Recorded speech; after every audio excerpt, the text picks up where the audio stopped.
Hi guys, welcome back to my channel. In today's video, we'll dive deep into a suspense-filled series of events that are unfolding across multiple fronts. Grab a seat and let's break down everything you need to know. Let's start at the hospital, where Lucas is sitting in deep thought. Anxiety paints his face as he confides in someone about his worst fears that a certain course of action might lead to grave consequences. Although the autopsy cleared him of any wrongdoing in Sam's death, Lucas can't shake off the immense guilt he feels. After all, he fought desperately to save his half-sister Sam when she went into cardiac arrest. But despite his efforts, Sam's tragic death still haunts him. It's made all the more painful by the fact that she was also his adopted cousin Lulu Spencer's close friend. Now, with the investigation into Sam's mysterious death ongoing, Lucas is on edge, desperate for answers. He knows that something went horribly wrong that day, but the biggest question remains, who is to blame? From there, we transition to Portia Robinson, who is visibly distressed, her face a mask of concern. The source of her worry is the stern warning from Stella, who, with a sharp look, cautions her that she has just made a major mistake. What is this grave error that Portia has committed? Could it be tied to Brad Cooper's involvement in tampering with Heather Weber's medical records? With Heather now far away in Sedona with her son Stephen Lars Weber, it seems that this mess could unravel at any moment. The hospital is already under scrutiny due to Sam's death, and the last thing Portia wants is for the investigation to dig into her involvement. The walls are closing in, and it's clear that a storm is brewing for everyone at the hospital. Now, let's switch gears to Elizabeth Baldwin, who is steadfast in her pursuit of the truth behind Sam McCall's untimely death. Elizabeth has always been a diligent nurse, but the shadow of suspicion looms over her after it was discovered that Sam had digitalis in her system, despite never being prescribed the drug. This revelation has sent shockwaves through the hospital, especially since it points to the possibility of a fatal mix-up or even worse. Elizabeth's quest to uncover what truly happened on that fateful day is filled with challenges, and as she digs deeper, it becomes clear that she may be caught up in something far more complicated than she ever expected. As the investigation unfolds, Elizabeth faces tough questions about her own involvement in administering the medications to Sam, but will she be able to clear her name and uncover the truth? On the other side of town, we see Kai Taylor having an emotional conversation with Trina Robinson, attempting to patch things up after their last encounter ended on a bitter note. Trina had distanced herself from Kai, upset that he seemed more focused on using art to stay part of the football team rather than genuinely pursuing it for himself. Her frustration was palpable, especially after Kai's lack of preparation for their school project left her feeling let down. However, this time, as they talk, it seems that Trina might be softening just a bit. Could there be a glimmer of hope for Kai to redeem himself in her eyes? The tension between them is still thick, but this moment of vulnerability may be the turning point in their strained relationship. It's a complex situation, and only time will tell whether they can truly reconcile. Meanwhile, at the Deception Cosmetics office, Brooke Lynn and Maxie Jones find themselves caught in the midst of a brewing crisis. The scene is chaotic, and the anxiety is palpable as Brooke Lynn exclaims that it's time to bring out the big guns. What could she possibly mean by this? As they look on, it's clear that something has gone terribly wrong. Could Natalia Ramirez, who has a history of overstepping her bounds, be involved in this? Brooke Lynn and Maxie's concern is growing, and it's obvious they know they're about to face a major challenge. The mention of big guns hints at a dramatic escalation, and both women seem to sense that a crisis is on the verge of exploding. They exchange worried glances, knowing they might need more than just their usual tactics to handle whatever is coming their way. At this critical moment, Lois Cerullo enters the scene, her expression strained as she's flanked by Haven de Havilland. They're surrounded by an array of deception products on the table, but the atmosphere is tense, not festive. Just as Lois seems on the verge of breaking, a familiar voice cuts through the tension. Laced with a Bensonhurst accent, the voice asks pointedly, "Are you ashamed of where you come from?" This unexpected remark brings a whole new layer to the situation. Could this be a reference to the voice coach who was brought in months ago to help Lois refine her accent? Has someone caught her in a heated exchange and aired it on Home and Heart? The tension between Lois and the others is palpable, and this comment seems to be the last straw. Could her public image be in jeopardy? What could this mean for Deception Cosmetics as a whole? With the stakes rising, it's clear that a storm is brewing for everyone involved. Whether it's the search for truth behind a mysterious death, the unraveling of a medical scandal, or the mounting pressure within the cosmetic company, everyone is feeling the weight of the moment. Each character is grappling with their own set of challenges, and no one is quite sure where the next twist will lead. One thing's for sure, things are about to get even more complicated before they get better. A massive mystery is brewing surrounding Giovanni Gio Palmieri, and there's a growing sense that his roots in Port Charles could run much deeper than anyone originally thought. Let's break it all down and explore the theories that are circulating, as well as the clues that are emerging about his true parentage. First, let's talk about the ongoing speculation around Joe's connection to the Quartermaine and Falconeri families. From the moment he stepped foot in Port Charles, there's been an undeniable sense that Gio isn't just some random newcomer. The way Brooklyn Quartermaine Chase, BLQ, acts when Harrison Chase mentions baby firsts is a huge red flag for fans. Why does she seem so uncomfortable? What is it about these casual comments that are triggering such a strong reaction? Could it be because Brooklyn knows something we don't? Lois Cerullo's expressions also seem to hint at something bigger at play. It's almost as if she's been keeping a secret about Joe's true identity, and many fans are beginning to wonder if Gio could actually be the long-lost son of BLQ and potentially Dante Falconeri. Now, this raises a big question: how could Brooklyn and Dante have a child together? The timeline doesn't seem to match up with what we know, but the spoilers suggest that a crucial piece of the puzzle might be buried in their past. Remember the time when Carly Spencer hired Brooklyn to seduce Dante, hoping to sabotage his relationship with Lulu Spencer? This was a pivotal moment that many viewers believe could hold the key to Joe's parentage. The theory is that Gio could have been conceived during that time, even though, at the time, Brooklyn insisted that nothing happened. Could she have lied about the encounter? Was there more to the story than what we were told? As we dig deeper into the past, another theory emerges: what if Brooklyn actually did get pregnant, but didn't want to keep the baby? Let's not forget that she was incredibly young at the time and might have felt unequipped to raise a child. It would make sense for her to give up the baby, possibly with her mother Lois' help. After all, Lois has a history of stepping in and guiding her daughter through difficult decisions. This would explain why Gio is now in Port Charles, having grown up without any knowledge of his biological parents, only to have his past slowly unravel as he begins to form connections with the Quartermaines and the Falconeris. The timing and age of Gio are also intriguing. When you compare his age to the events surrounding the drugging/seduction storyline, things just don't seem to line up. However, when you look at the timeline of when Brooklyn and Dante were in a brief fling, and particularly the memory shared between Dante, Brooklyn, and Cody Bell about a camp, everything starts to click. This is the moment that many believe could have been when Gio was conceived.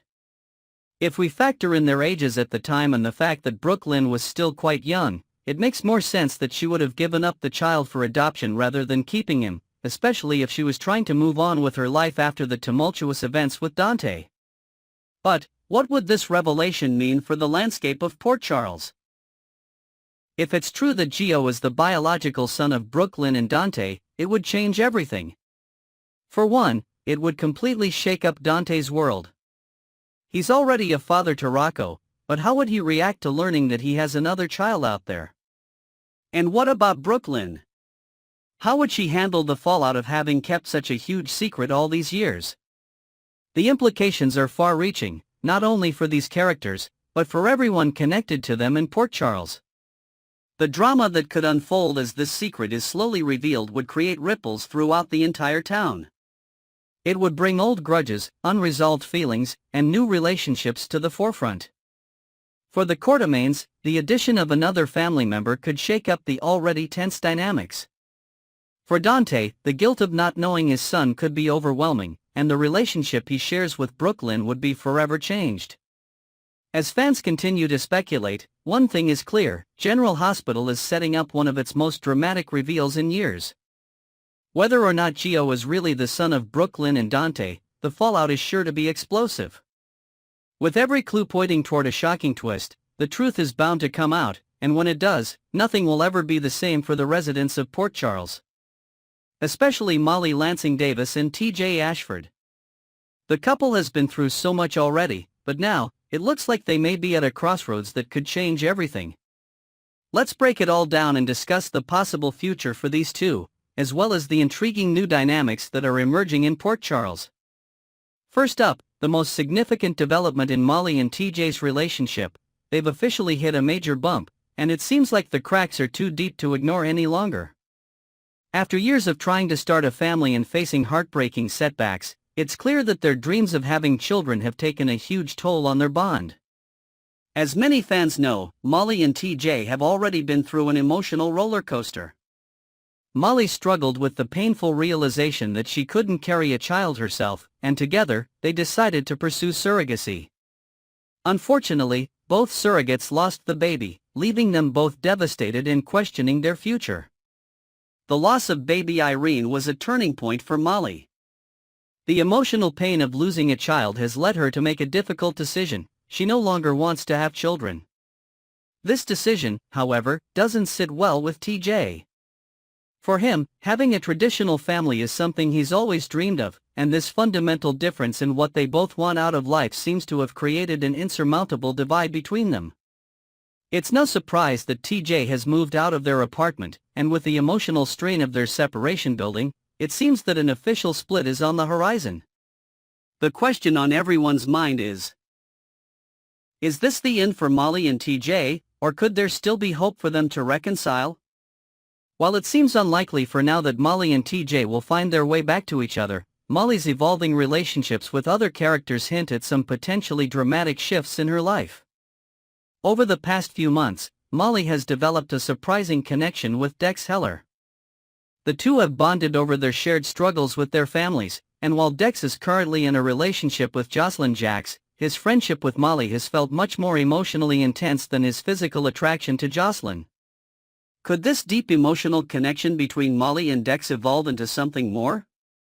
Fans have been wondering if Molly will eventually find comfort and possibly even romance in Dex's arms, especially now that her relationship with TJ is unraveling. The idea of Molly and Dex becoming more than just friends is certainly tantalizing, and it could add a whole new layer of complexity to the ongoing drama in Port Charles. Meanwhile, another potential romance is brewing for Molly with Isaiah Gannon. If you've been watching, you'll know that Isaiah stepped up when Molly felt abandoned, especially when her family forgot her birthday. This gesture really solidified their bond, and it's clear that their connection goes beyond just friendship. As their relationship continues to grow, it's becoming more evident that Isaiah could play a major role in Molly's future. However, there's a massive complication: Jordan Ashford. As fans may recall, Jordan and Isaiah have enjoyed some flirtatious moments together over the last few weeks. So, if Molly decides to pursue something with Isaiah, there's no doubt that Jordan is going to have a lot to say about it.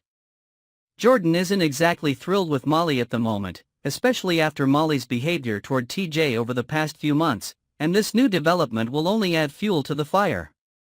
If Molly and Isaiah's friendship evolves into something romantic, expect plenty of drama ahead. Jordan is not the type to keep quiet when it comes to matters of the heart, especially when it involves her family. The potential fallout from Molly pursuing a relationship with Isaiah could be huge, and it could lead to a messy confrontation between Molly and Jordan. With both of these women already at odds over TJ, their rivalry is bound to intensify, especially if Isaiah becomes more than just a friend to Molly. So, what does this all mean for the future of Molly and TJ? While it's hard to say for sure, it seems that the chances of them getting back together in the near future are slim. Their fundamental differences about having children are too great, and with Molly now exploring potential romances with both Dex and Isaiah, the path forward for her seems to lie elsewhere. That said, it's never a sure thing in Port Charles, and there could still be twists and turns ahead. Will Molly and TJ find their way back to each other, or is this truly the end of their journey as a couple? And what about the potential romances with Dex and Isaiah? Do you guys like the idea of Molly being paired with either of these men? How do you think TJ would react if Molly gets closer to one of them? As for Jordan, do you think she'll be able to handle seeing Molly get closer to Isaiah? This whole situation is about to get super messy, and I can't wait to see what happens next. Let me know your thoughts in the comments below. Do you think Molly and TJ can work things out, or is this relationship over for good? And who do you think Molly should be with, Dex, Isaiah, or should she take a step back from romance altogether? The latest General Hospital spoilers that have fans speculating about the future of some key relationships in Port Charles. Curtis Ashford and Jordan Ashford's rocky marriage is back in the spotlight, and things are looking complicated for both of them. From new romantic entanglements to unresolved feelings, let's break down everything you need to know about the drama surrounding Curtis, Jordan, Portia, and Isaiah. Let's start with the complicated history between Curtis and Jordan. Their marriage was already on shaky ground when Jordan's job as police commissioner started to interfere. Curtis couldn't understand why Jordan couldn't share everything with him, particularly when it came to the cases she was working on, especially those involving the notorious Cyrus Renault. The tension between them grew as Curtis felt left out of Jordan's professional life. Eventually, Jordan came clean, revealing that Cyrus had been blackmailing her into becoming a dirty cop. This revelation was a turning point for the couple, but it didn't fix things. Curtis and Jordan did try to work together to bring Cyrus down, with Curtis teaming up with Portia to investigate him in secret. However, despite their efforts, their relationship crumbled when Cyrus was finally arrested. Curtis made the difficult decision to leave Jordan for good, and, ironically, he later married Dr. Portia Robinson, who, as fans know, has plenty of secrets of her own. Still, Curtis seems to be content with Portia, and their marriage, at least on the surface, appears stable. But the story doesn't end there. Jordan is now seemingly exploring a potential romance with Dr. Isaiah Gannon. Their flirtation began when Jordan saved Isaiah's life while he was a patient at General Hospital. After that dramatic rescue, Jordan even played a key role in convincing Isaiah to perform a very complicated liver transplant on Lulu Spencer, which deepened their connection. As time has passed, Isaiah has decided to stick around in Port Charles, and Jordan seems to believe there might be a romantic future for the two of them. So, is this the beginning of something serious between them? Fans are definitely divided. Some are rooting for Jordan and Isaiah, while others are still holding out hope for Jordan to find her way back to Curtis. Meanwhile, Curtis is finding himself caught up in the ongoing power struggle between Michael Corinthos and Drew Quartermaine. This war is shaking up the entire town, and Curtis, feeling out of his depth, turns to Jordan for advice. Curtis confided in her about the conflict, and Jordan, being the savvy strategist she is, suggested that Curtis play both Drew and Michael against each other to get the upper hand. Curtis, impressed by her insight, is likely going to continue seeking Jordan's counsel as his plan unfolds. However, the more time Curtis and Jordan spend together, the more they might realize that there's still a spark between them. This could be disastrous for Curtis and Portia's marriage, especially if the two former spouses start to rekindle old feelings. So, let's talk about what this means for everyone involved. The possibility of Curtis and Jordan getting back together seems more real than ever. As they work closely together, Curtis might start to question his current relationship with Portia.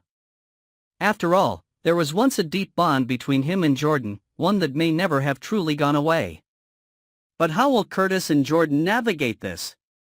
And more importantly, how will Portia react if she finds out that Curtis is spending more time with Jordan? We all know Portia has her own secrets, but she's also fiercely protective of her marriage. If Curtis and Jordan's past starts to interfere with their present, the fallout could be explosive. On the flip side, what about Jordan and Isaiah? Are fans ready to see her move on from Curtis and dive into a romance with Dr. Gannon? Their chemistry is undeniable, and Jordan could certainly use some stability and happiness after everything she's been through. However, the fact that she's still so entangled in Curtis' life raises questions about whether she's truly ready to embrace a new relationship. Is she simply using Isaiah as a distraction, or could this be the start of something genuine? So many questions. But what do you guys think? Do Curtis and Jordan still have feelings for each other, or are they better off apart?